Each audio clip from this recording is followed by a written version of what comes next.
Congratulations, you are in a transaction. What are the next steps? Run the deposit, get your inspections. I'll stop right there. So who should be attending the inspections? That's the important question we are trying to answer here. Hi, I'm Amol Heda with Keller Williams Bay Estates and author of Thriving Through Ownership. So you got into transaction. Now the next steps, you send the deposit in, so the property is locked in. So I always tell people that the transaction is when you are in contract, it means that the buyer controls the property. The seller cannot sell the property to anyone else until the buyer decides to continue the transaction. Right? And if you have contingencies, the buyer, say mortgage, appraisal, inspection, or even the sale of their current property, the buyer has the right to walk away in case one or more of these conditions fail. Inspection is a very important part of the home buying transaction. The buyer confirms that the property is what the sellers have presented in their marketing material for it to be. Unfortunately, because of the current inventory problems, people are buying properties as is, no contingencies, without any room to be able to back out. Because if you don't write that kind of an offer, somebody else writes it.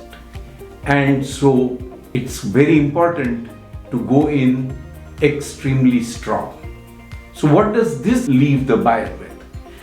The buyer will perhaps have to bite a little bit of more money than what the sellers and their inspections have presented. But let's get back to the question. Who should be present at a property inspection?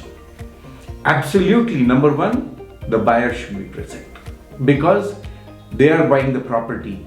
And you know the crude secret of real estate? The buyers have only seen the property for barely 10 to 15 minutes, either during the open house or maybe a half an hour together with their agent. They don't even get to see the property that well. So being there for a property inspection, which goes for at least an hour to about 2 to 3 hours, is key. So that's the one important reason for the buyers to be there. Number two, the real estate agent, perhaps. If they can be there, that is key because real estate agents are the professionals who have been through hundreds of these transactions and they exactly know what the property inspector should be looking at, focusing at, and actually doing a very good due diligence on. And so that's what the real estate agent can help. The third person, perhaps, if you really wanted to, is one of your friends who has probably bought their own home or bought a few properties during their lifetime. What that does is it gives you, the buyer, the comfort of having an experienced friend with you. Apart from a property inspector who is a licensed professional, apart from the real estate agent who is again a licensed professional. But other than that, if you can bring along a friend and if you can pay for a contractor who can give you an exact estimate or an alternate viewpoint of what you are going to be seeing from the inspector's eyes, you should probably be looking at that. Get a contractor if that will work. So, my property inspector, maybe you should watch the property inspection video that I posted about 6 or 8 months back. I'll post a link here.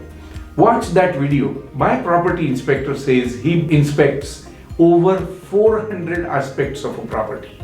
Not just that, he walks my clients around the shut-off valves, the electrical shut-offs, where the circuitry is, where the electrical panels are, and all of that important details.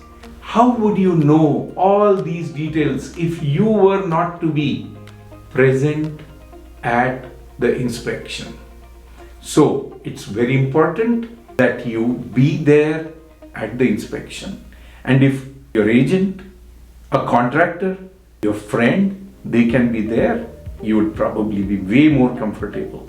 So it's about your comfort. It's about making you happy when you're buying a multi-million-dollar transaction, to be able to get through with it with peace. It's about the peace that you can get through. I hope this video was helpful. Thanks for watching. Talk to you in my next one. Bye.